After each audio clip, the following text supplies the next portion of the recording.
warning, this video has strobing ideas, might cause seizures. Slammed the plate down, shut the water off, and I turned around, and it's my sister's house. Yeah. And then what I did was I turned around, I looked at him, and I said, if you say anything like that again, I will leave. 17, 16 when I came out, 17, I'm going to say. Straight men glorify the stories they have of being little boys and getting some play by an older woman. It's absurd. Life is absurd. And honestly, like, we should totally laugh at it. Our situations aren't unique.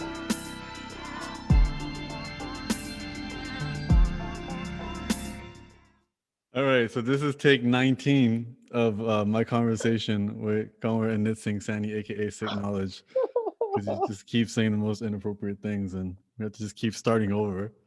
So let's hope this is the take that makes it. We've known each other now since 2007. Yeah, it's been. I think I've had 2 ugly cries with you, and you've had 1 ugly cry with me. 2 ugly cries, maybe 1, 2, 1. That's as long as we've known each other. Okay, so 14. So yeah, that's like a lot of years. Yeah, so it's about 1 ugly cry every 3 to 4 years. That's fucking a good average. People can lie, but that's a good average. People cry. That's how you know it's real. And I feel like our entire relationship is the same age as Facebook. Yeah, that's a fair statement. Maybe 1 year younger. That's a fair statement. Yeah, when we started just searching up our names on Facebook. Do you want me to go into that? Go for it. So you had the audacity to message me to say that I was spelling my name wrong. Because we both have the same name, Kanwar, but you spell yours ER at the end, the dumb way for people who don't know how to read, because illiteracy is hilarious. And then I spell mine AR at the end, the right way. And you were like, that's the only thing you said. And then I think you were like creeping a bit, and you're like, you make beats? And I was like, yeah. And then the rest is history. A bunch of young Punjabi people started riding your jock, and then you got famous. And then they forgot about you, and then a bunch of other people got famous and didn't care about that. Yeah, so long story short, I got famous off of Kanwar's work. Yeah, you get to determine which Kanwar did the work, but it was more him than me. I think the interesting thing is, what I think is super interesting about you is not only do you deal with bullshit, you're also a really good barometer of marginalized people who also commit bullshit. You know, you're not the marginalized person who commits the bullshit, but you're the person who take 20. You're you know what I mean? So for example, you know, we're both, you know, Punjabi Sikh Sardars, and you know, we dealt with our, you know, respective racism, or deal with our respective racism. But then, you know, your existence on top of that exposes the prejudice and the bullshit within the community. Oh yeah, 100. Like many communities. What, you think we're exempt? You just called me a Sardar. Are you crazy? You're gonna get shot. I have a cut beard. You know, beard. Yeah, I see what you're saying though. Like, just like by nature of who I am, like there's like bullshit that comes out. Sorry, I have to bring out the chest. Yeah. And so, yeah, no, I see what you're saying. Like, it's always a catch-22. I think, like, you know, like the It Gets Better campaign for LGBTQ youth. Like, they reached out and they wanted me to do like It Gets Better spot, and I think I was the only one that ever wrote like It Gets Worse before it gets better paragraph, and they didn't use it. They didn't use it. So yeah, I'm on team It Gets Worse, and I'm on team shit, like lean into it. Yeah, it's absurd. Life is absurd.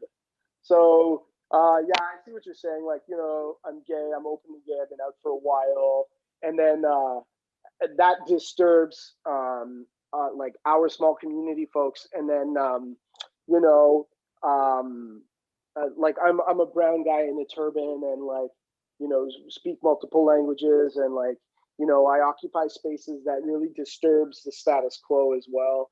So I kind of have to exist in a pocket. You know what I'm saying? Like in an niche lane. So I feel what you're saying. I get that. We elicit the bullshit. Yeah, I mean, I was more so talking about the fact that you're a Punjabi man who's left-handed, because that's just wrong, and that's Oh yeah, against because that's I against the forgot will of all. God. I forgot all Punjabi men are a little gay. You're true. That's right. So we'll put that aside. Yeah, I'm left-handed. That's the oddity. Amongst other things. Hold hands with me. Let's walk down Young Street. Thing.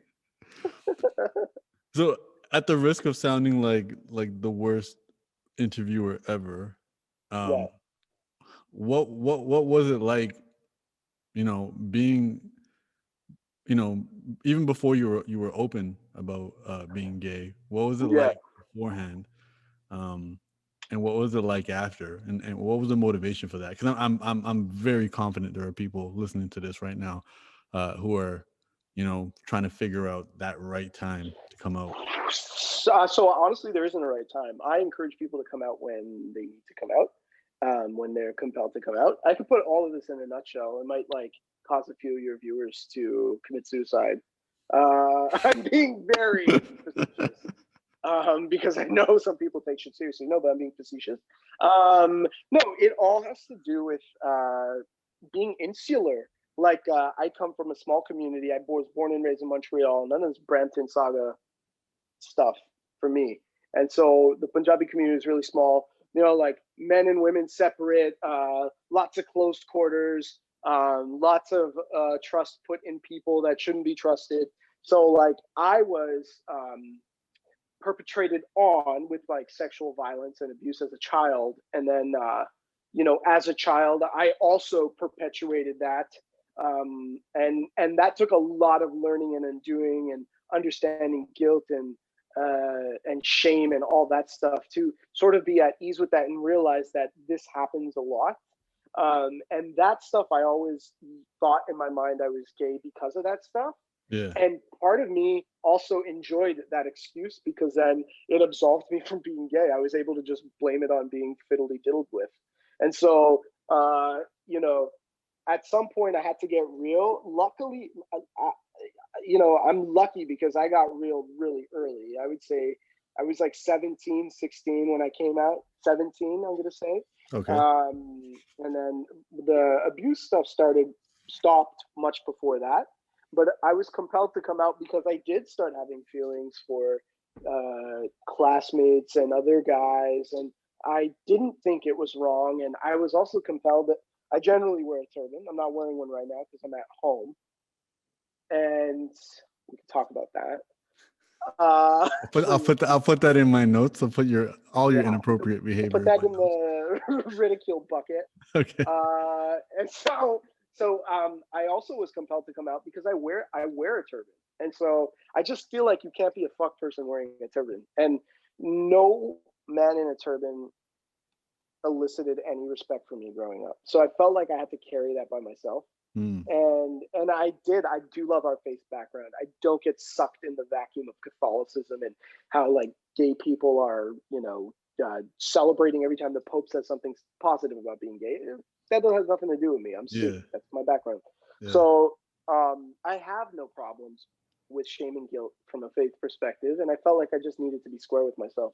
So I came out early. I told my entire family about all of the abuse, everything, what was done unto me, what I saw, what I did, and typical family, they just don't do anything about it. So I had to carry that, and also the risk is this, right? Like you can't just talk about that stuff without outing other people who might not be ready to be outed. You don't know how that's going to impact 20 different people. Yeah. So I've always just had to talk about this on my own, which is fine.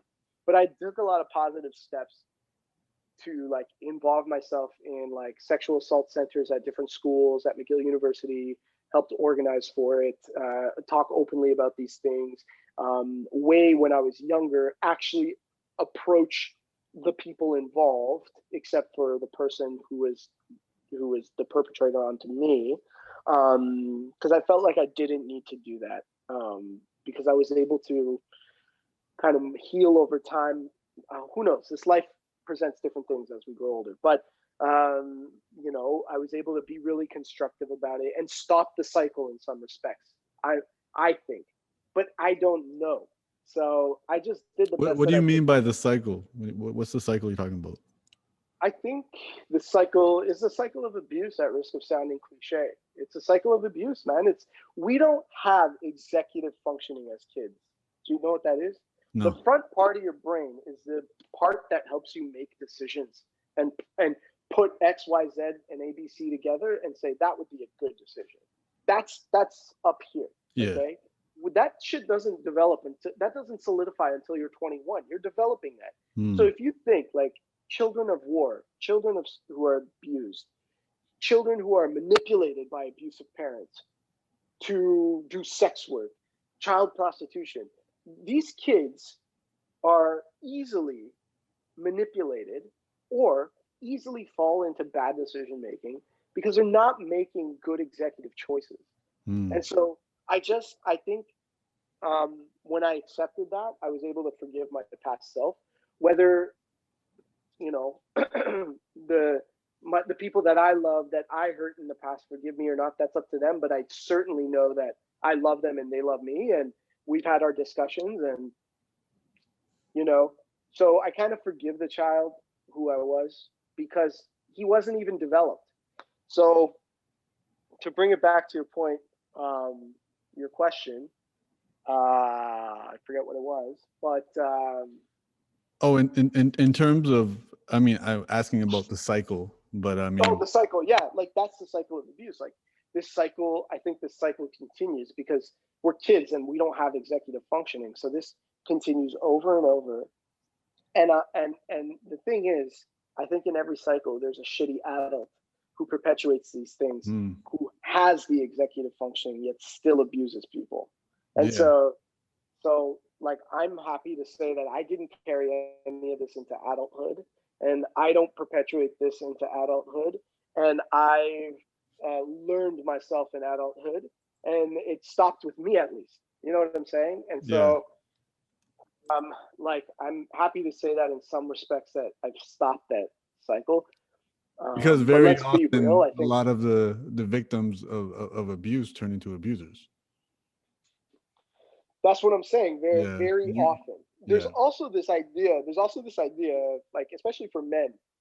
There's this subtle like societal, deeply entrenched homophobia. Like I don't care where we are in a society. You could say I have no problem with gay people, but if you think about what the main issue of boys being abused is, if you look at people's reactions, there's always two types of reactions.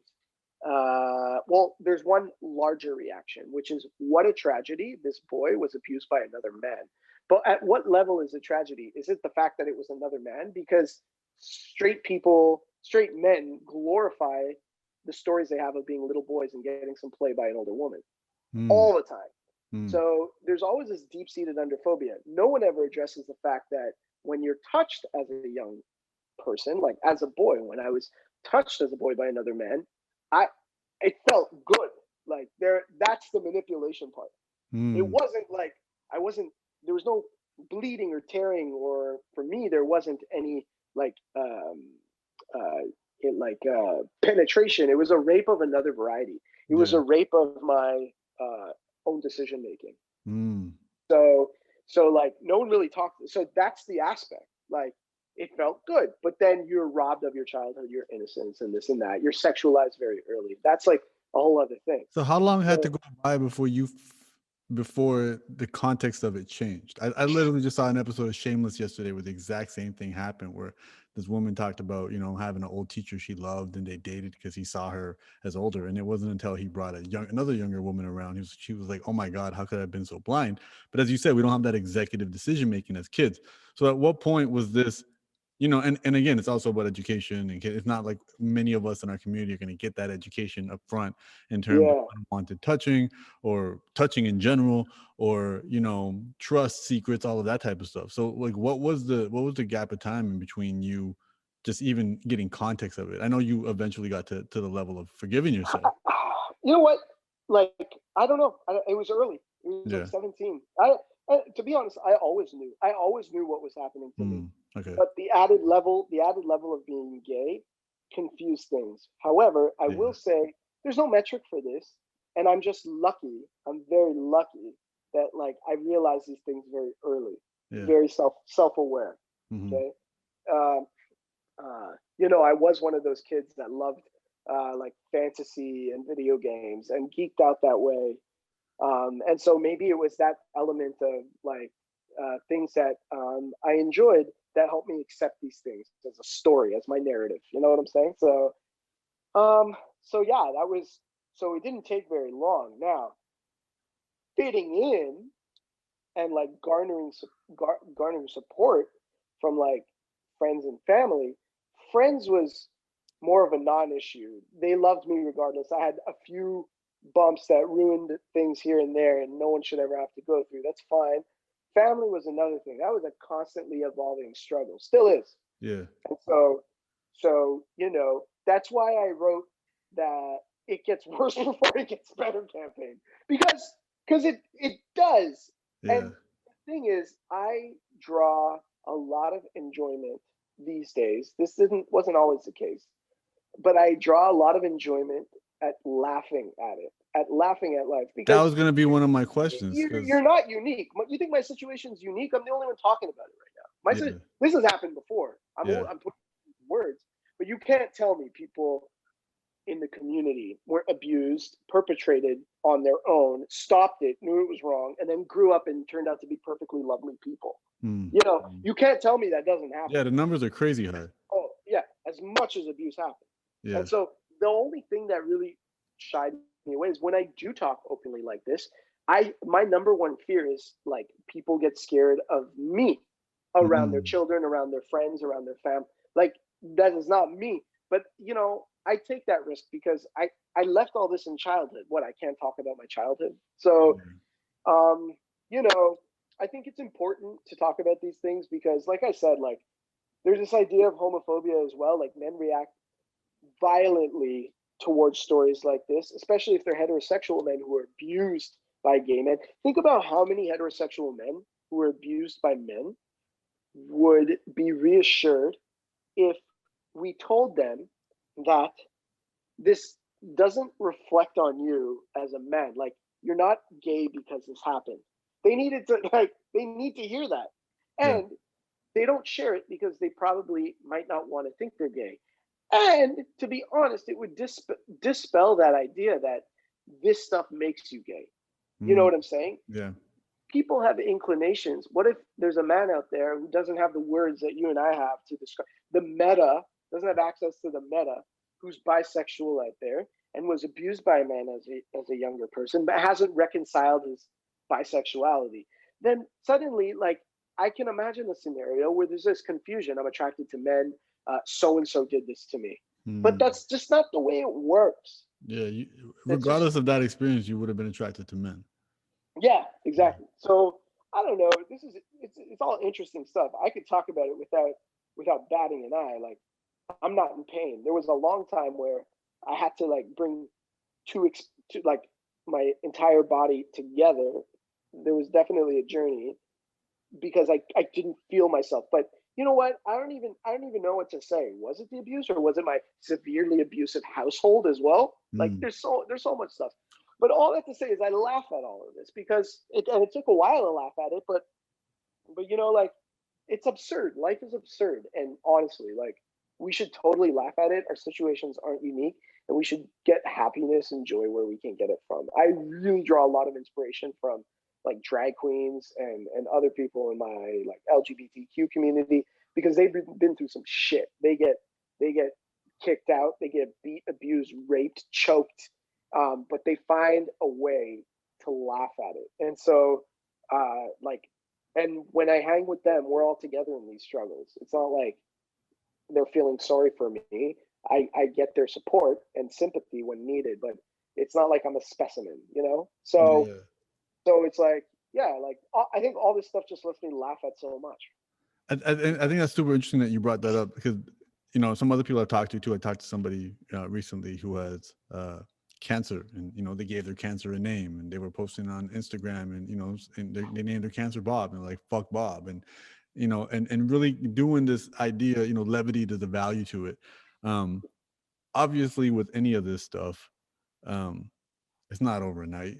As you said, like you can now laugh at it. You know, Yeah, time absolutely. went by. You had to do some work. You had to go through a journey and process it.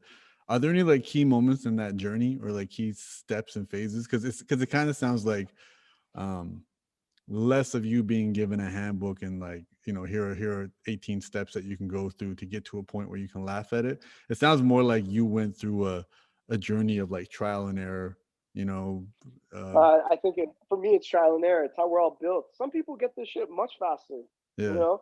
Some people get this shit much later. I think it's just the way, partly the way we're built, and then partly just being fed up. At some point, you're fed up at.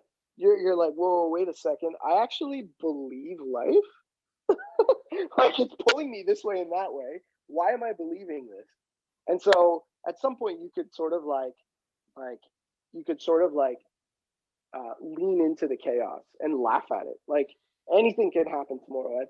At some point, something does happen in your tomorrow, and you're like, "Geez, Louise, this is fucking random." And the most you can do is laugh at it. I've had too many moments of that where I've feared it was the worst day of my life, and then lived to have another worst day of my life.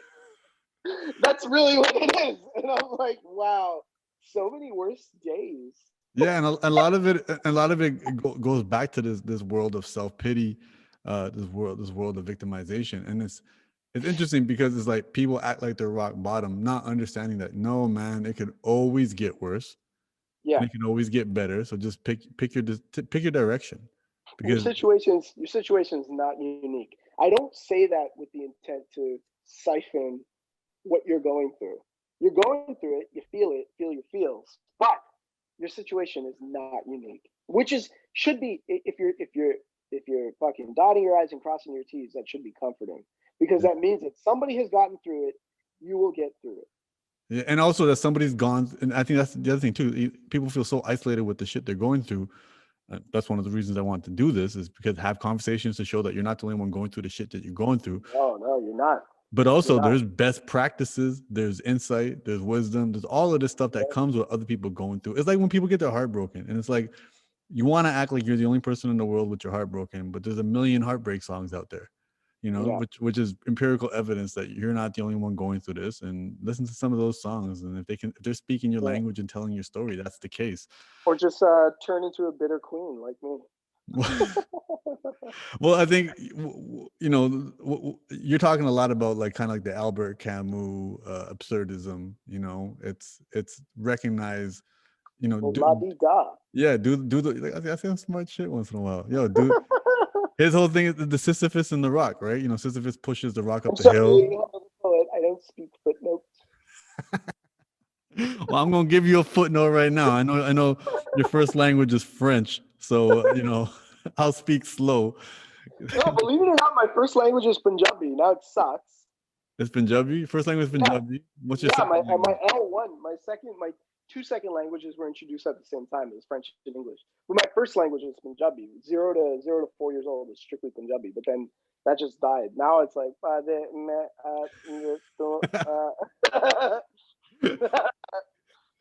But and and I it comes think out strong. It comes out strong when it has to. It comes out strong when it has to. and that's well, you know, and it always sounds Punjabi just sounds, you know, Yeah. strong no matter what you're saying. Some, sometimes when I'm playing pretend with my dog, like I'll pretend like I'm Guruthan and I have a lot of friends and I want to be a Brampton Sikh guy and I want to talk like Punjabi. And it doesn't work. It doesn't work. He doesn't respond to that. No, I want to be cool. I want to be cool. I want to be down. Go So on. I'm going to educate you on absurdism, because you know you already live it, and it's not like you have to know about absurdism to live it. But it's the idea that like the big analogy is his famous quote is, you know, in the coldest of winters I found within me an eternal summer. And his analogy that he gives is Sisyphus and the rock, because that's kind of considered hell. You know, you push the rock up the hill, you get to the top of the hill, and the rock rolls back down, right? Yeah. So Yeah. he goes, just imagine Sisyphus laughing and having fun the whole time. That's absurdism. It doesn't take any value away from the toughness and the hardness and the bullshit of life. It just encourages you to find a way. It's like, you know, life is a tragedy to those who feel, a comedy to those who think, right? Yeah. you process it enough, and that's the thing. It's not like you just came. You did the work. You processed this shit. You revealed this shit. You talk about this shit openly. You talk about it a lot. You talked about it with an ugly cry. Then you talked about it, and you ugly cried a little bit less. And you keep talking about it until it loses all its emotional impact, or the volume of your emotions go down. And then all of a sudden, it changes to laughter. You can laugh at it because you found some insights, vibes. You see how it impacts your personality. You're smart enough to know that none of that defines you. And again, it's time. It takes a lot of time to get there.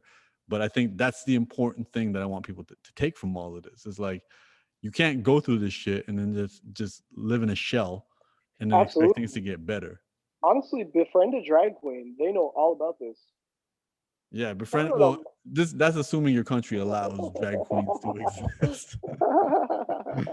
You can get a bunch of people googling drag shows in countries where that Saudi Arabia drag. I don't find anything. So I love how you brought up abuse. Sorry, not abuse. Sorry, I love how you brought up humor when it comes I to love it abuse. too. I love abuse. Hilarious. Um, Sorry, what were you saying? What were you saying? no, I love that you brought up the fact that you can have humor now when it comes to speaking about these unpleasant things. Because again, it's easy for people to feel sorry for themselves. It's easy to fall into a Yeah. world of self pity. And as I said, even when you mention drag queens, what you're talking about is people who have completely flipped that all on the script. They go through a lot of shit. It was you that showed me Paris is Burning, and that was that was a super impactful thing for me. And even recently, I participated in a panel discussion that was being filmed about abuse, and there was a queen there, and she illuminated the room with the shit she was talking about. Because I'm here sitting thinking Toronto's the safest place in the world to be if you're a minority of any kind, and No, girl. she's googling blueprint schematics to find out alternate exits for like every building she has to go to in case like shit hits the fan. And it made me realize like, oh shit, I might not check all the boxes of privileges, but I have a lot. And it doesn't Bro, make me biased. I'm gonna say every year in Toronto up until the pandemic, at least twice I've faced you're talking to like a masculine looking Yeah. uh, forget about when I queen out, but a masculine looking man in a beard. That's me Yeah. walking, doing nothing, not messing with anybody, downtown Toronto, in and around the village, the gay village. Um, every year for 5 years, at least twice, I've faced an overtly violent incident where I've got punched in the face, accosted, pushed, yelled at, uh, for nothing. Okay, and this has a lot to do with straight men or men who have sex with men in and around the village, and that violence, that hatred that they feel for themselves Mm. when they love us. Okay, Mm. that it has a lot to do with that because in and around the village, that's where a lot of queens are, a lot of sex workers are, and people are just like curious, driving around. You know how many Uncle G's come around in taxis like around the village when clubs close? A lot. Okay, Mm. and so um, you meet people who don't think at this depth for their entire lives. They access us and then react violently to us. Mm. There's also just overtly racist incidences that just come from the white supremacy of it all of Toronto downtown. Yeah. Like we like to think of Toronto as a haven, but let's not mistake that when we say Toronto, we might mean the GTA, and the GTA is segregated AF. So Mm. like let's be real about that. I'd like to think it is, but in many respects it's not. Uh, I still feel unsafe. I feel unsafe everywhere I go. That's also hilarious. I mean that's that I guess the proper the official term is latent homophobia, which is like people who have those feelings themselves, they don't know how to process that shit, and then they snap on other people, because otherwise, like, why would you really have an issue with people of that lifestyle? Or also just men trying to prove something. Men Mm. who aren't gay, who don't Okay. have those feelings, always trying to prove something to the other men around them that they're a man. Like that exists out there. Like men who are just violent for the sake of being violent to exert some sort of force on somebody. You know what Yeah. I'm saying? Yeah. Like that is 100% that is there. So there's a disease in our society, man. And I think it's like has a lot for me personally. I think it has a lot to do with how we raise men, and the power that we give men, and how we protect men. We do, in subtle ways, protect men in our communities. We protect our fathers, our brothers. We don't want to speak out against them. We accept it. We make excuses. We Donald Trump them. We Donald Trump them the entire way, and then the shit like fucking propagates. I used to.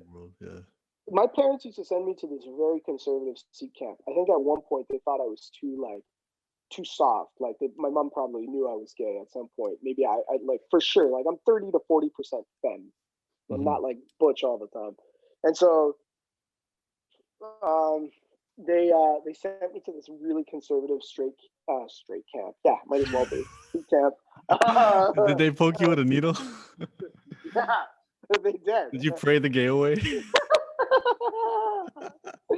Yeah, they made me stay on the guy's side the entire time. I wasn't allowed to wear a Punjabi suit. You wear a chunni? Yeah, I couldn't wear my chunni. They made me do kirtan in a lower register. So no, they sent me to this conservative kid, and it was terrible. It was a terrible camp. Like I got beat, I got like bullied a lot, and yeah, like I was an emotional kid. I wasn't like super femmy, but I just the other boys scared me because they played this hierarchy amongst themselves where each one was supposed to be tougher than the other, and I never understood it. And so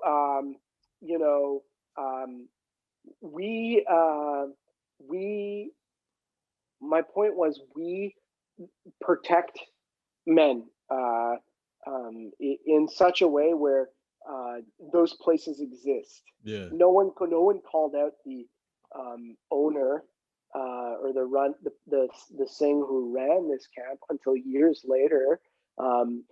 Some girls spoke up about being raped and abused, and like my parents didn't believe me when I was speaking out.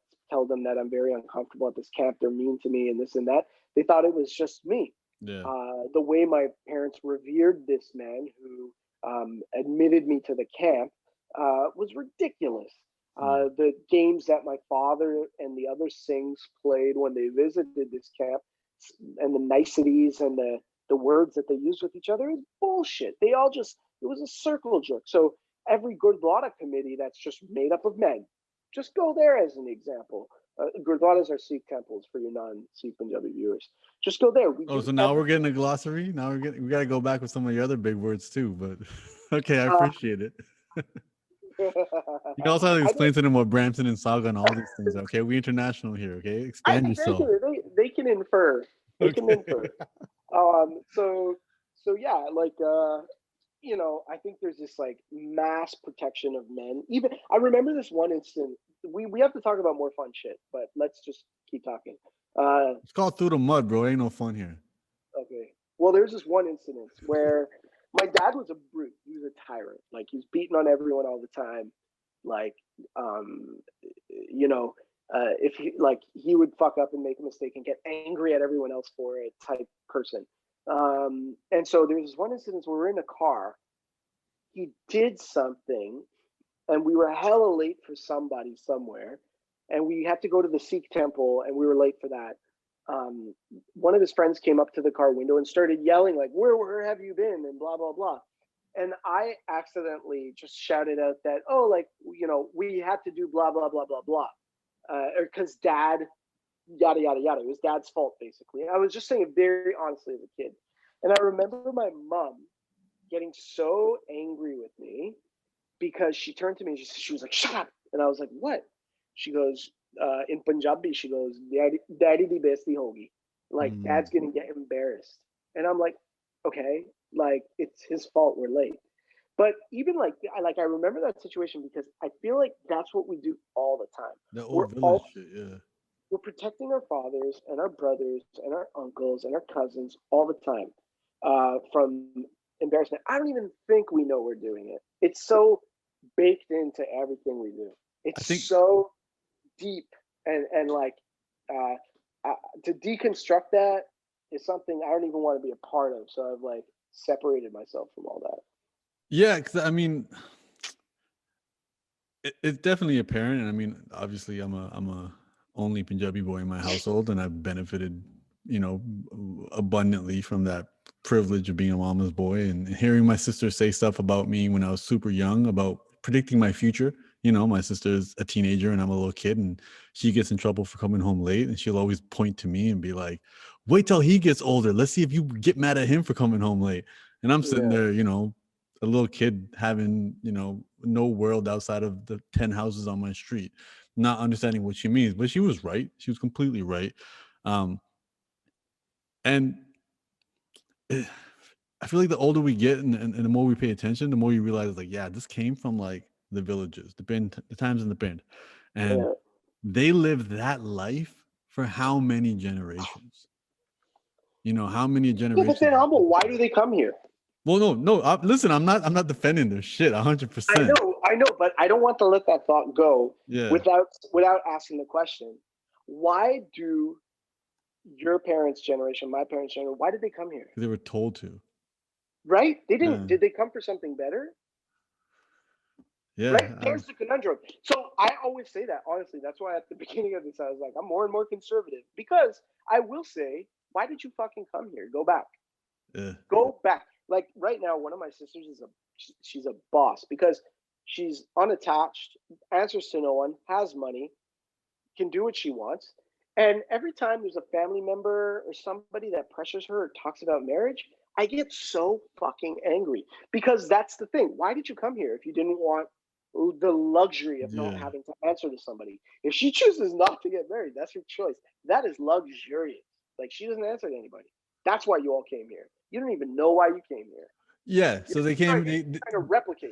Well, yeah, they came here, quote unquote, for a better life, and they interpreted that as probably just money, and then they didn't realize what that comes with that, and it's just like all of a Bullshit. sudden, like, yeah, you come here for more, and now you know, like you're not willing to accept everything that comes with the things that you did, and now all of a sudden we're that transition, we're that transition period, we're that transition generation, where you know guys like you and me are, you know, we're not as impacted because we found our voice and you know we can stand up straight and we can talk our shit, even if that exists. But there's so many people, and we both know, you know, Yeah. so many people that are completely trapped and drowned. I know a lot of Oh people Lord listening have right now. mercy. That's a big message I get all the time from people. Just like, my parents want XYZ, they want XYZ of me.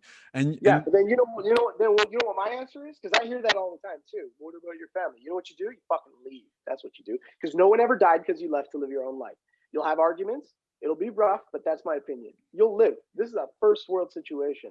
Honestly, I've worked with street populations in Toronto. No one on the street is truly going hungry. There's food scarcity issues.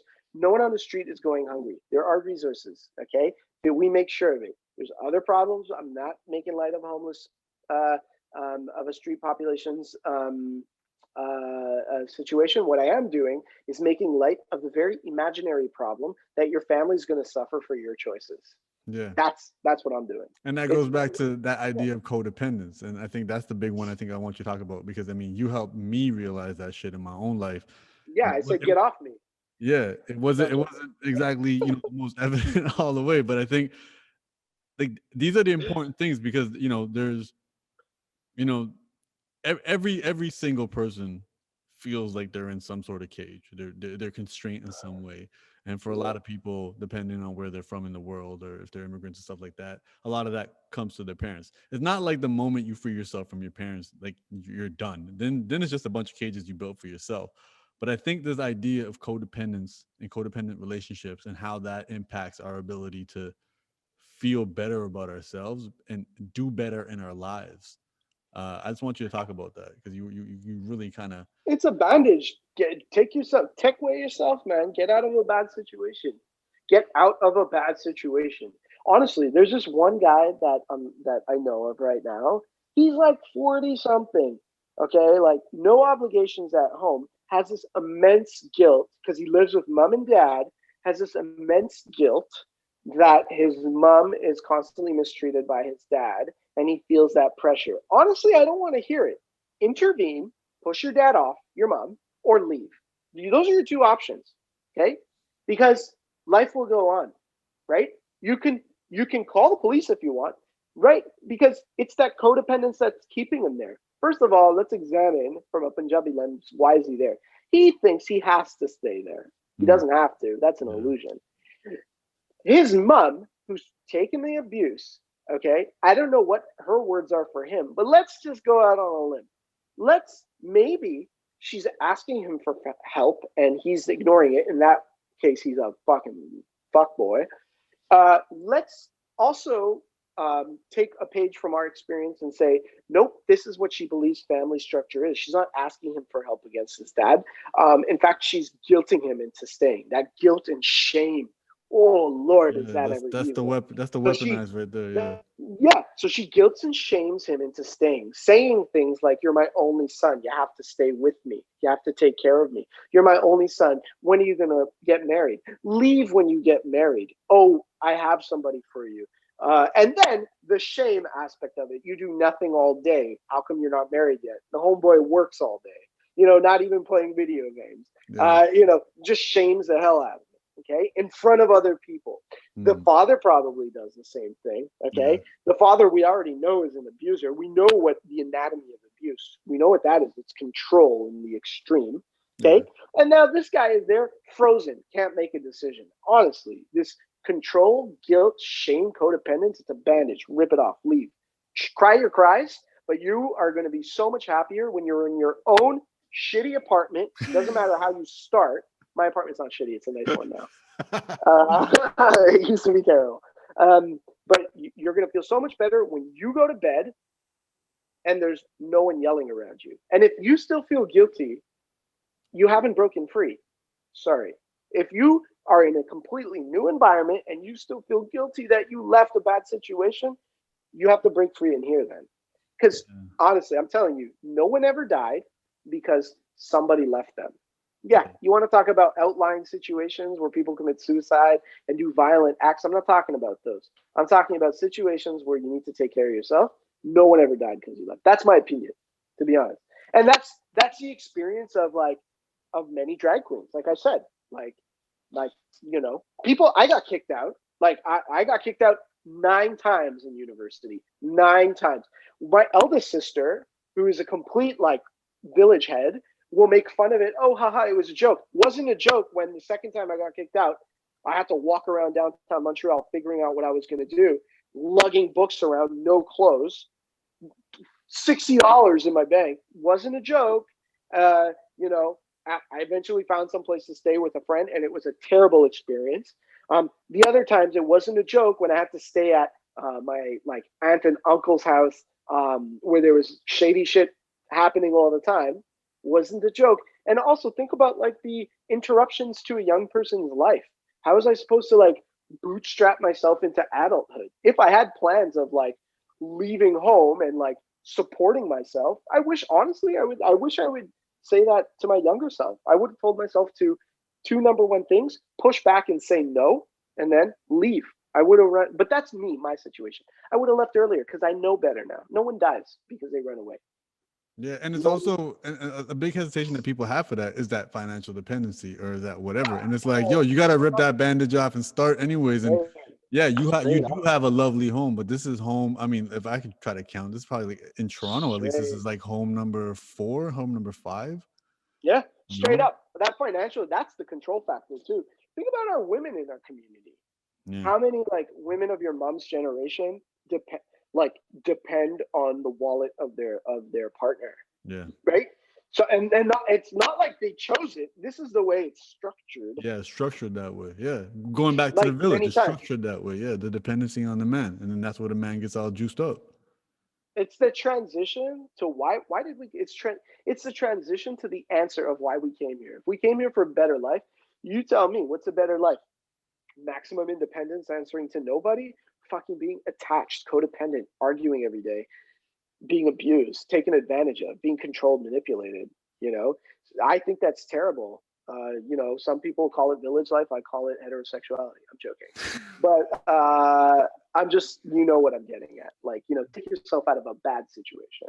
I hope the league against heterophobia cancels your ass. No, you're 100% right. And obviously, I think the still the key word is journey. Like when people do reach out to me for this shit, it's just like, yo, I can't afford to leave. Like, all right, cool. Get your job, go work at the fast food restaurant, go work wherever, and start saving. Even if it's gonna take Oh, you 3 years to get out, just start saving. Start the even journey to getting more independent. Independent isn't a light switch sometimes. You gotta, if you need to figure it out, then figure it out. But you gotta precisely. start somewhere and figure it out. You know what? Even that idea of I can't afford to leave is an illusion. It's scary. I'm not Yeah. saying that I don't abide by it. Like just the other day, a friend asked me to go to a cottage, and I was like, I can't afford to, but I Mm, can. I just have other goals in mind. mm. Um, Well, now that they're gonna hear this and find out that you we'll edit this out. No, my friends don't listen to me online. I don't have to worry. You probably have the same situation. So, um, going out it, on your own. yeah, yeah. I would say even that's an illusion that you can't do it because like the money. You Let's know what talk I'm about saying? this handsome guy real quick. Hey, me, let me What's the budget up. story Look behind at this handsome guy? he's a little rescue baby. He's a little rescue baby. He's 8 years old and he's the sweetest. He's the sweetest sweetheart ever. His tail is wagging. Look at it. Look at Yo, the camera, baby. Look at this. look at this guy. I'm a super dog lover. But even I, like personally, would be like, all right, if I get a dog, I'm gonna get a puppy. I don't know how to handle an adult. When you told me you were gonna rescue an 8-year-old dog, Yeah. I was just like, wow, like all the power to you. But I want you to talk about this because again, we're talking about what can people do to feel better about their lives and what they can do. Yo, I at the beginning of the pandemic, I got depressed. I mean, let me take this guy. I'm going to talk about him while I hold him because I love him so much. Oh, yeah, man, I'll go. Okay, have a seat. So he's so big. He's so. Is it someone who's always talking about how bad the villages were? You just sound like an old villager. I know, like a little nanny. Like, that'd be good, Jeff. But then I'm like rocking him back. I got really depressed. It's all the complaint. So I got really depressed at the beginning of the pandemic. Like at the beginning, I got acutely anxious, where like I'll explain what that means because I feel like you're gonna make fun of me. Acutely anxious. I got like anxious, very quickly to Okay. levels like I never experienced before. I was worried about everything. Then I started thinking about like everything I shouldn't be thinking about, like past shit, Mm. like stuff from the past. And then I started thinking about shitty family. Like, should I be contacting shitty family? It's a pandemic, checking if they're okay. No, motherfucker, because no one's calling me. And Mm. also, if there's a problem, I'll hear about it. We'll deal with it then. I'm not Yeah. jumping the gun, contacting people that don't deserve my time. Yeah. So then, I could like it just got worse and worse and worse. Like it just got really, really like it just got worse. So I was like, you know what? I have the time now to train a dog. I have like a behavioral background, like in the sciences, and I know I feel like I could give a doggy the structure it needs and the training that it needs. And so I like submitted the application to adopt a dog. And then like I saw his profile online. I was like, oh, he's cute. They're like, do you want him? He's here in 3 days. So he came from Texas. Mm. And in 3 days, I had Chazzy. And man, like, was he ever anxious when I got him, this little beautiful baby boy? He was abused. He was a stray. He did have a home because he came with some skills. Come, baby. You can go down. Go down. Sorry. Go. Good baby. And he has scars on him. Uh, like you can't, like, I can't make him like, hey, Bubba. Okay. So he has scars on him. And so I got him and he was so anxious when I got him, and like just I was consistent with him, and he's lovely. He's just like such a bless. I got lucky. He didn't get lucky. People are like, "Oh, he got so lucky. He found you." No, I got lucky because he's so innocent. He asks for nothing. Just wants to be taken care of. He has his challenges. Like he's not good with other dogs. Mm. He doesn't bark at them. It just goes 0 to 100 fast. Like Okay. he's very scared of them, or he like nips at them. He has Okay. no in between. He doesn't have the experience. Kind of like a But hair trigger, fight or flight. Yeah. yeah, Yeah. And so, but he is such a sweetheart with adults and asks for nothing, just likes going for walks, needs to be, needs to eat. That's it. So I think it was good. For me, it was a good move, really good for my mental health during the pandemic to get this doggy. Yeah, I think, I know that, you know, when people are going through shit, sometimes the counterintuitive solution is add a little bit more to your plate. You know, I sometimes, did that too. I did that too. I'm not gonna yeah. lie. No, no, but I I did that mean, too. getting a dog is adding to your plate, but it gives you meaning, it gives you purpose, it gives you Yo, responsibility. okay. You know, so I Yeah, think yeah. from It yeah, gives, so gives from me that gives, standpoint, gives me family. gives you family as well. It gives you a whole bunch of stuff Yeah. that Can I tell you something about my dog? He he's had the most in the first month of having him. He said more positive things to me than a lot of my family members have ever said to me. And he doesn't even use words. that's Okay. including me. Yeah. Yeah. And so like no, honestly, and I do find myself when I talk to him, I find like I talk to him sometimes and I say things to him that I would have wanted to hear. Hmm. Like as an eight Yeah. year old, you know? And like that says a lot to me. Like that says a lot to me and it really like helps me come full circle. And he's such a beautiful little boy. And And he's this, like, yeah. I was gonna say, there's value to like saying that shit out loud. You know, like Yeah. that's what it is. It can't just stay festering in your head. You say that stuff out loud, you manifest it a little bit more, just a little bit more. And even saying it to your dog, saying it, you know, in a song, writing it down in a journal, just expressing this Yeah. stuff is Yeah. that's super important. Absolutely. Absolutely. So switching gears a little bit more, it's not, you know, I think everyone's kind of got the, you know, they got the pepper on the tongue that you are. And that's a nice way of putting it. Is that a Punjabi saying? Did you translate that? No, I was thinking about Homer with the Mexican pepper. If you're down, I'd love for you to, you know, we talked about racism, we talked about abuse, we talked about homophobia, you know, all of these things we talked about I know in the what you want to past and I know what you present. want to I know what you want to talk about next. Uh, I want to bring up your mom. Oh, I thought you were talking about anal sex. We can talk about my mom. Yeah, yeah, that's, Boring. No. We can talk about my mom. Of course, we can talk about my mom. if you just give some context and talk about that, because I think for me that was the first probably major thing that I learned about you, even before Yeah. learning that you were gay, I believe. Yeah. I don't know, man. Like my mom, I could look back at that situation and like not laugh at it, of course not, but I can like remember.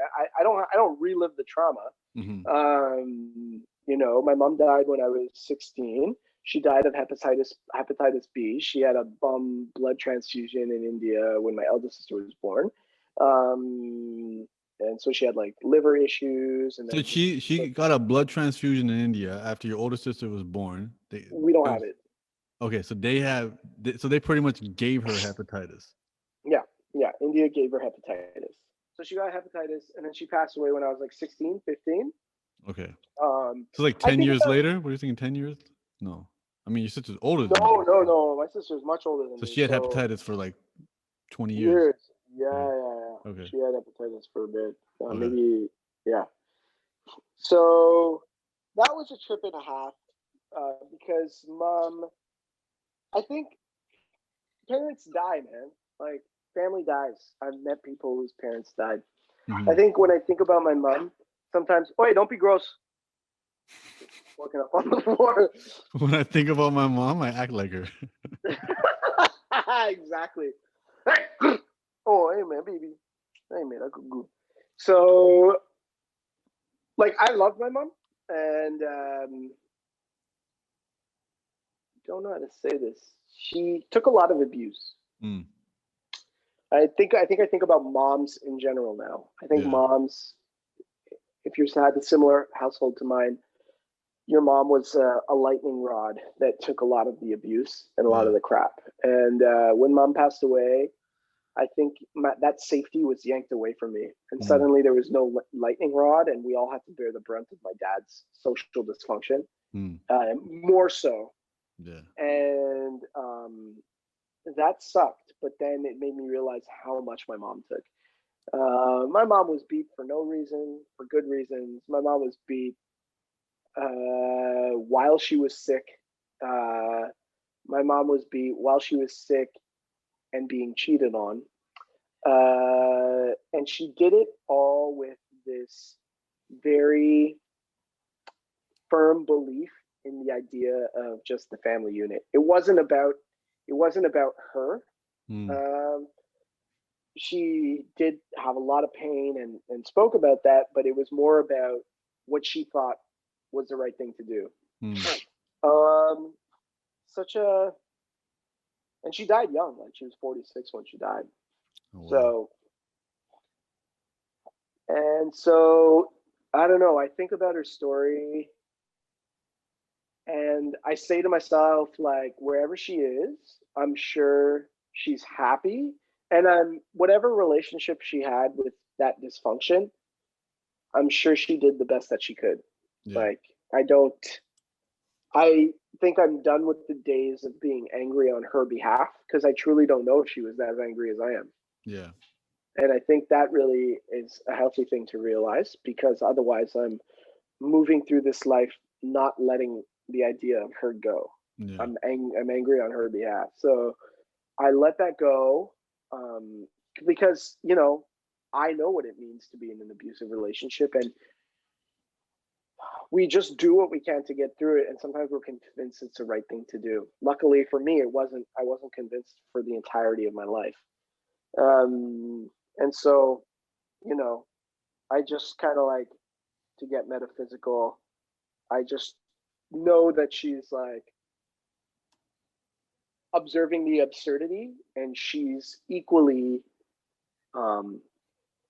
believing that we all get through this. And sometimes I'm like, I'm left with the questions like, Mom, like, ugh. I used to fantasize as a little kid that we would all run away with my mom. We would all just leave. Yeah. And I was like, for I think a year, 2 years, I really fantasized about that. And I don't think I've ever told my sisters that. And then I used to have, like, typical dreams of kids that have, like, PTSD from an abusive household, of, like, your parents dying. Doesn't matter if it's like the abusive parent, but I used to have, like, all those dreams about my parents dying. Sometimes I'd wake up crying, and then it happened. And to be honest, I'm sort of grateful I don't have to go through it again. Like, losing a parent, thinking about it all the time is not fun. I know a lot of people do. They don't know what they're gonna do. My jerk dad is still alive. I don't know what I'm gonna do when he dies. I'm not gonna feel sad, but, like, you know, like, when he dies, I don't know what I'm gonna do. But it'll be a complex. I get it. It'll be more common. It's gonna leave a lot of questions. Yeah. But, you know, better than being called a bastard daily. So, you know, I just kind of leave it at that and kind of remember her. And that must be hard, man. Like, being an immigrant and, like, making it work. I also just marvel at how she made it work with 4 kids and the shithole husband. Yeah. I just marvel at it. I'm like, how did you stick with it? Because put me in the same room with somebody I don't like, I'll leave. Like, this woman's just, like, stuck around. Yeah. With, like, her fucking damn wiener kids and, like. And I think that goes back to what it means to have a better life. I feel like a lot of the things that you and again, you had to process this shit. You had to go through this shit, you know. I think people hearing this story right now, nobody's thinking you had it easy in any way, shape, or form. But I mean, for you, and again, like, just to remind people, like, it wasn't a light switch. You didn't just wake up and start laughing at this shit. You worked it, you processed it, you didn't avoid it, you revisited it until, you know, the intense emotions, the volume of it started to go down a little bit, and then other perspectives. You know what? Something like that, I think, impacts you when it happens as a kid in a deep and profound way, in ways you might not even realize. At the time when my mom died, I was like 15. I started acting out at school, and I didn't realize that's what I was doing. So it was only years later I looked back and I was like, oh shit, I was acting out. It took a math teacher to put me back on track. In terms of on track, meaning like having some sort of hope of a future. Yeah. And then, you know, and then fast forward to now, I started realizing in my past relationships, it's always been so hard when the relationship ends. Like breakups they're not easy for anybody. Yeah. But what I thought was the grieving period wasn't the grieving period. What lasted long for me was the safety being yanked away. And I only realized this recently, that when I'm in a relationship, like most people, I think we feel like we're safe. I'm in a relationship. This is a person I can feel safe with. Yeah. When my mom died, they didn't even tell me she died. They waited 2 hours, and my youngest cousin, who is like 6, screamed it out at me by accident because they weren't telling me. They were driving me to the hospital to go carry out the ceremonies. Oh, okay. So when that happened, safety was yanked away. Remember, I was telling you about the like moms act like in my situation, my mom was like a lightning rod, sort of like taking the crap for us. So when that safety is yanked away, I personally don't like it. Like I find it the most disappointing, saddening, depressing thing. And it lasts so long for me. So ending relationships, it's so funny. Like the relationship will end within normal time frame. I don't stalk these people. I don't like these people. I'm cool with the relationship ending for the most part. Like I pass a period where I don't negotiate it anymore. I pass that like in a regular time frame. But the sheer disappointment lasts so long. And I realized this at the end of my last relationship because it was almost chemical. Like a year and a half, 2 years have gone by where I don't mourn the person. I mourn the lack of safety, and I wasn't able to put it into words. I just knew that I didn't want to see this person in society. And at the same time, it felt like the person died. They didn't die. We just broke up. But then I remember one day going out, seeing this person. It was almost like chemical. Like I just didn't care anymore. It was like it was done. And then as this pandemic hit, I only realized this in the pandemic. My sister was losing her dog, and the way she was reacting to her dog, she was mourning him as she was mourning my mom, and it's made me think of the way I was processing his death. And I realized that, wow, I'm so afraid of mourning because of yada, yada, yada, and those experiences. And I had to reassure myself that when somebody leaves, it's not mom or the safety leaving. You're still safe. Like I give myself safety. I have friends and I have some family. So that was a huge revelation for me that, wow, like the way I grieve relationships was that impacted by my mom dying when I was like 16, 15. I can't even fucking remember exact age. Because it was like directly related to that safety being yanked away from me. Yeah. And like when that safety's taken away from me in relationships, I'm like, like my mind and heart are scrambling to hang on to it. Yeah. And when it's not there, my brain is too strong. It's rationalizing it. So it just gets completely devastated. Like, what just happened? Where's the safety? Where's the safety? Yet I don't care for this person anymore. I think they're whack. I think like I can't believe I ever dated them type situation. So it was always that dichotomy, and a little embarrassing too, because it just seemed like I wouldn't get over these people. But it's not. I did get over these people. I never understood it myself. Yeah, because it's less about them; it's more about the safety that was associated with them. Yes, and like I figured that out, and I just feel so much more powerful for it. You know what I'm saying? But also, like I also feel like I'm constantly looking for safety. I have to tell myself, bro, you're safe. Relax. You're away from. You could take yourself out of a situation. You're away from shitty people. Yeah. You know, and that's like I think I put that into practice right now. I just stay away from shitty people. If somebody wants to be a shitty person, I'll take myself out of the situation. It's not about them. It's what I can do. What can I control? I have this shitty cousin who came to my sister's house and he converted to Christianity, which I think is shitty. In terms of conversion is shitty. I think it's stupid. Why are you trading one set of problems for the other? And also Sikhism is fucking cool, in my opinion. I don't know what your relationship with it is, but I'll take that back. So he comes over to my sister's house, and so he converted to Christianity. Fine, I respect that. We're not being like cunty. we're just talking. I'm doing the dishes, and he started talking about. He was being very transphobic because something was happening in the news. So he's being very transphobic. He was just being like very transphobic, and Adam and Eve, not Adam and Steve. He actually said that. Like, what is this? Like 1991, and then like in like a sitcom, and so he said that. I fucking slammed the plate down, shut the water off, and I turned around, and it's my sister's house. Yeah. And then what I did was I turned around, I looked at him, and I said, "If you say anything like that again, I will leave."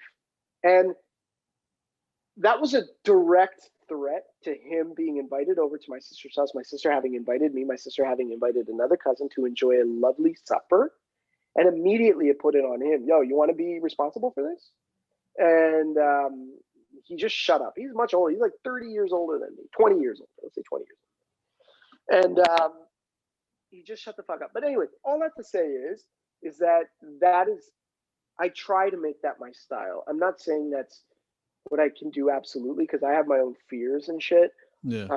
But I will take myself out of a situation.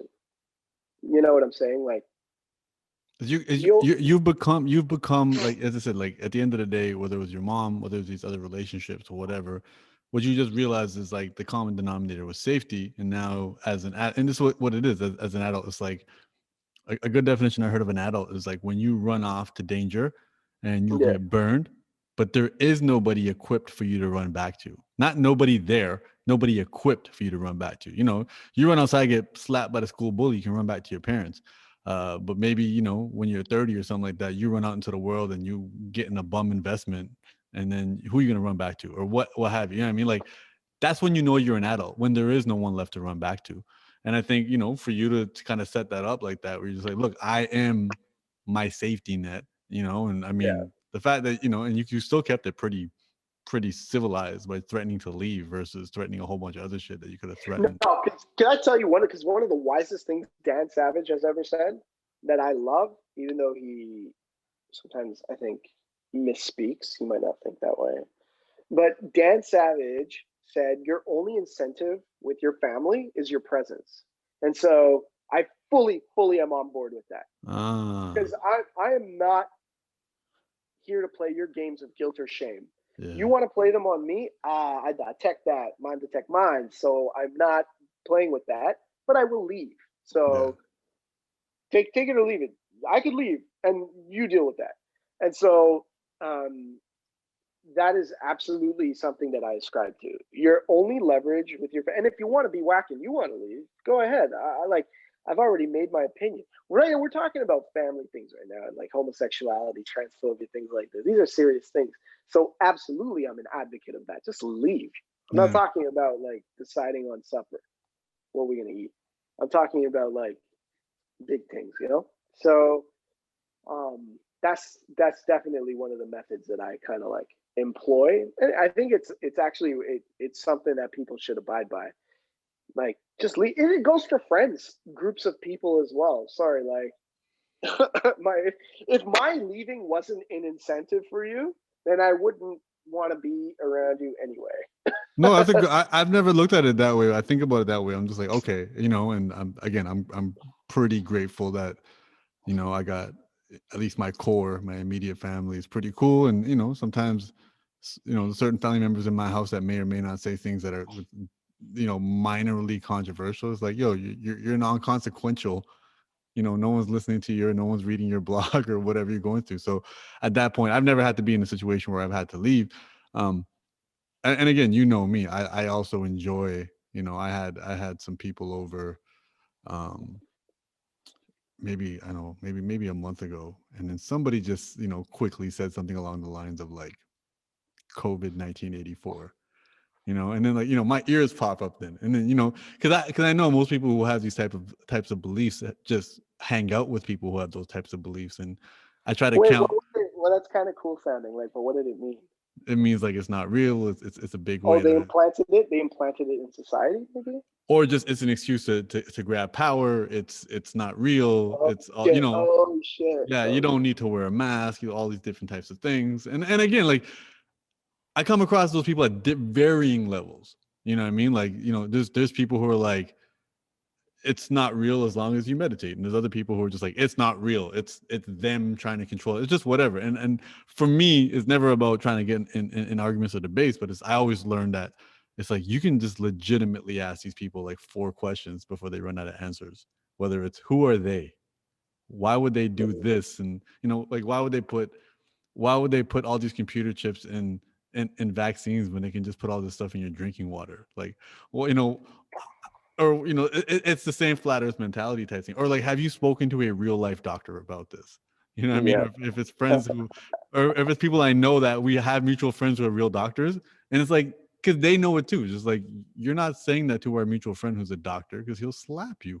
You know what I mean? Like, that's the reason it's never come out.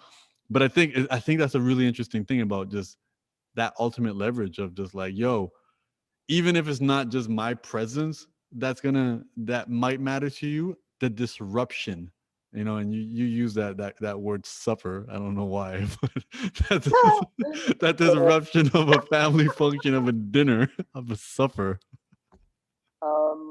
Because I'm from Quebec, I could take Yeah, that, dinner. you know what a friend said to me, a friend messaged today. He was talking about, a friend was talking about, he's like, yo, Quebec is our Florida. Is that true? It was like all those people that are just like, you know, protesting the curfews and stuff like that. But yeah, I wanted the people to hear all this stuff because I think, obviously you just been through a lot of shit. I mean, and there's even more shit that you've gone through that, you know, whether you shit it or not. But your attitude towards all the shit you've gone through is not, I'm a bitter, I could, sorry, I'm not a too I could, bitter I'm like, individual. could really use a car right now. You could use a car. Would you like a car? You get a car. You get a car. You don't got nowhere to go. You don't need a car. It's so true. Let's tell them that. And let's, you know what? And let's be honest. I admire the fact that you had a car and got rid of it so you can save a bunch of money. And you know, it's, and you live in a great place where you don't actually need a car. But that's a whole other conversation. I'm about to Um, I'm about to honor you for not having self pity, and then you go and complain about like the most real thing ever. Like, I live across the street from the subway station, and my place of work when it's open is a bus away, but now I need a car. But I think that's the thing. And if somebody is like, you know, if there's like a 19-year-old listening to this right now and they're just going through yeah, what you think is the worst shit ever, at yeah. least I just want them to view you as the, you know, the light at the end of the tunnel. Like, you can be You, that weird too. You can be that, you can you can be. look, no, honestly, you could be. I'm not saying I'm like 100% free of bullshit, but I have bills. I'm a normal person. But you can absolutely, you know, you can absolutely have joyful weekends and wonderful vacations and good friends. And, you know, I wish that everyone feels the exhilaration of being in some dark bathhouse in Mexico. Why did Uh, I know you were gonna say that? no, these are like real experiences that I want people. They might experience it in a different way. Yeah. I want people to have the the the the joy of being out for supper with, sorry, out for food with friends in another country by the water. The joy of like walking down the street holding the hand of somebody that you really love and respect. You can have all that. Yeah. You can have all that. You know, the joy of honestly just being intimate with somebody that you really, really love, admire, and that you're attracted Look, to, and they're just attracted say to it. you. Just let it out. Just being really intimate with somebody you met 5 minutes ago in a dark Oh my bathroom. God. You too can enjoy the joys of promiscuity. You know what? No, No, but I'm just saying, like, it's that's a another pendulum. podcast. They might That's have to another, do it. It's a pendulum though. It's a pendulum. If you went well, through like and being, if anyone could teach them, it's you, Hummel. That's another podcast. that's a whole other podcast. It's a two-parter. But you're right. This idea of like, yo, like, You're be not all the, stuck. You're you're not not stuck. stuck. You're You're not not stuck. stuck. Yes. You know the way so I grew up at home, like a lot of people. You just don't do anything. Okay. We didn't know if that was unhealthy or if that was just being an immigrant, child of an immigrant. Okay. Mm. Maybe column A and column B, a little bit of both. But there's a freedom out there that's for you, and Yeah. you'll find that. You could definitely obtain that. You could definitely have agency, Yeah. and you shouldn't feel judgment or shame for that. And And it, one of the big ways that that gets accomplished is by becoming the things you're searching for. You know, and again, you went through that. You wanted that safety, so you got in relationships. You know, some were pleasant, some were not pleasant, some were abusive, some were toxic. But you went through that because there was this need to search for this safety, and then it came around full circle where you're like, "Yo, I can be that safety for me." You know, yeah, and now you're in a situation where any future relationship that you get into will be an interdependent instead of a codependent relationship. And it's like, you know, be your own hero. You know, no, inshallah, inshallah, inshallah. I don't repeat this shit. yeah, and it's okay You if you know, do. It's okay if you do. we But got to learn. Absolutely, we yeah, have to learn. it's that process of it. This is my last question. Um, you know, people say like you go back in time. What would you advice would you give yourself? You already kind of mentioned that. If you Yeah. could go 5 years into the future, so 2026 version of you, what would you say to that person? Oh, that's a good question. Of course, it's a good question. I fucking came up with it. Uh, um, so you still haven't paid that credit card. Uh, no, what would I say to my future self? Your future self. I would say go easy on me. Hmm. I would absolutely say go easy on me. Like, because I know how hard I can be on myself, past self. Um, and I would say I did the best that I could, and I would remind my future self of the positives because that's definitely something I think we all need to do. I need to do it as well. I lean into the dark because I find it hilarious, but I definitely should be practicing reminding myself of, like, as an exercise. I make these very dark lists. Made one list recently of like I made a list of hot guys that it didn't work out with or I was rejected by that I really liked. Hmm. And I made a list of recently made a list of all the moments where I felt ugly and unattractive. Wow. And Okay. I wanted to, and when I put it down on paper, it takes away the pain of it. And every once in a while, I'll remember an instance of another situation where I think I felt that way, but it doesn't make the list. And so that tells me that, oh, I don't absolutely feel this way. Mm. And so um, I would, making these lists, it tells me that, wow, I actually have a lot of moments that are the opposite as well. I've, I've had experiences with hot guys where it worked and it was great. I've had experiences where I've felt so sexy and attractive and worthwhile. I don't just want to talk about physical aspects of this, but worthy. Worthy Uh, enough, yeah, validated. Like you mattered. valid, like I mattered. I've Yeah. had those. So making for me, I took the approach of, because it doesn't scare me. I wrote down the dark, but Right down the dark. I like that. I'm you writing know, that down. good. Write that down. It's 50. I own 51% of that company. Uh,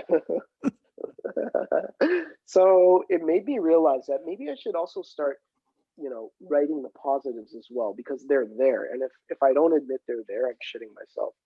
It's helped me feel a lot better about myself. Not that, you know, that was my main goal. I just found the darkness fascinating. Like I found like, oh, like I veer there and I find the absurdity in it and I can own it and I laugh at it and I love dark humor on TV. Writing it down took the power out of it Mm.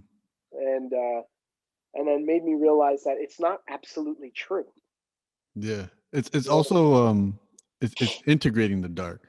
And I think that's an important one. I was actually having a debate with a family member today about like we have to stop separating ourselves from the Hitlers and the Trumps of the world and acting like there's some separate species from us. Because what it is that's denying our own personal darkness.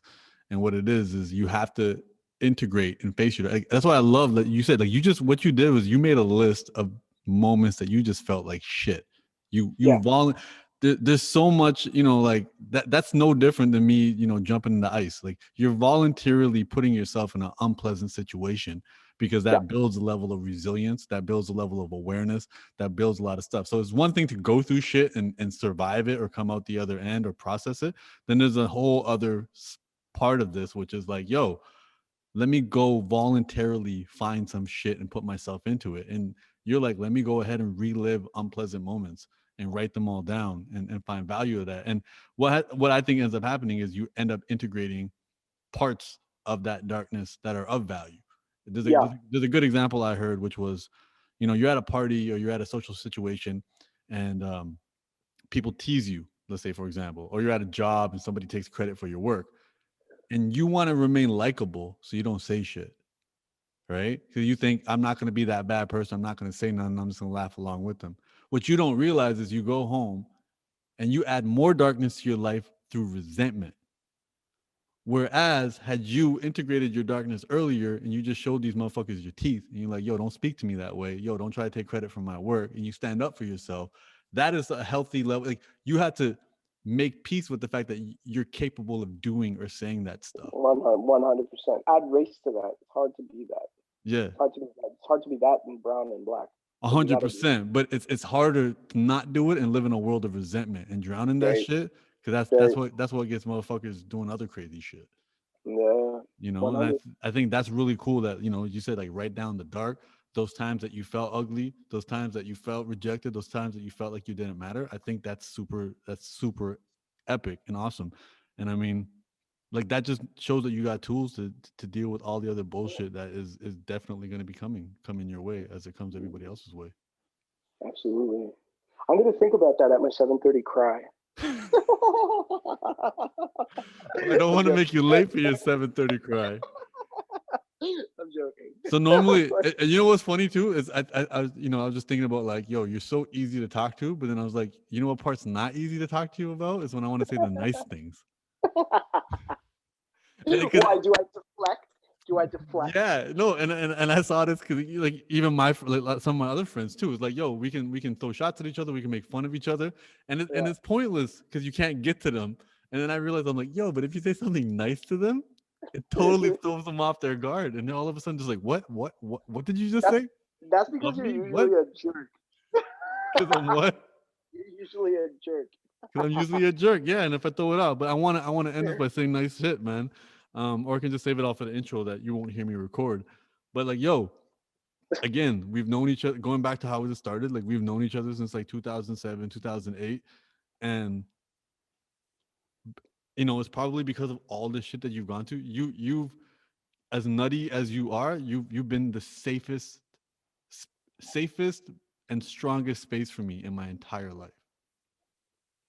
I have never ever been able to say something to you and worry that you're gonna judge me.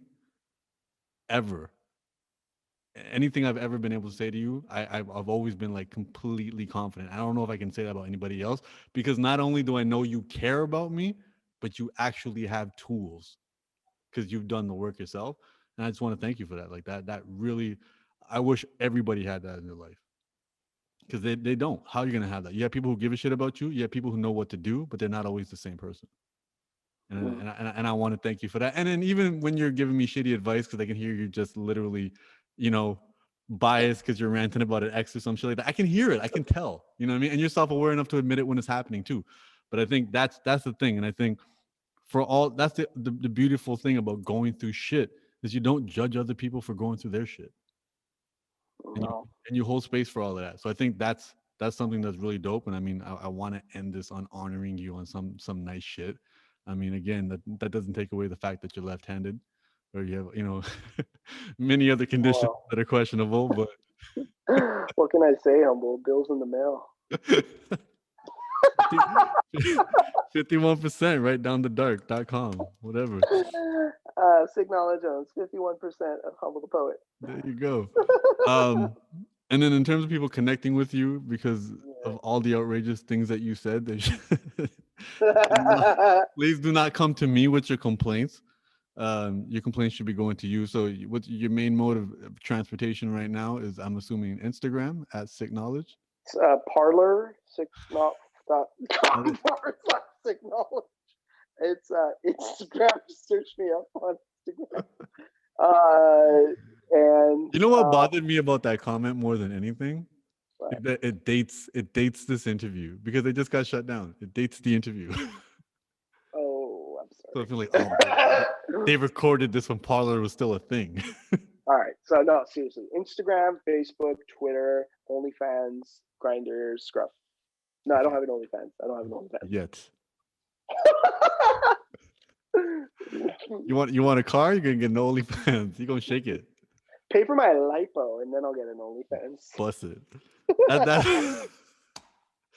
Sikh Knowledge. That's SIKHKNOWLEDGE. Sikh Knowledge. Yeah. Remember, if it doesn't hurt, it's not love. I'm joking. That's a joke. You know what I'm gonna do? I'm gonna start this with some sort of what's that called? Like a disclaimer, and I'm just gonna be like, you know what? Instead of editing this, we're just gonna have a sound effect every time that you should not take his words literally. Anytime I think this is gonna hurt his chances for running for prime minister, I'm just gonna have a little chime. Like, warning: this video has strobing ideas, might cause seizures. Yo, strobing ethics. Yo, this was freaking dope. Thank you so much for being a part of this. Of course, it was so fun.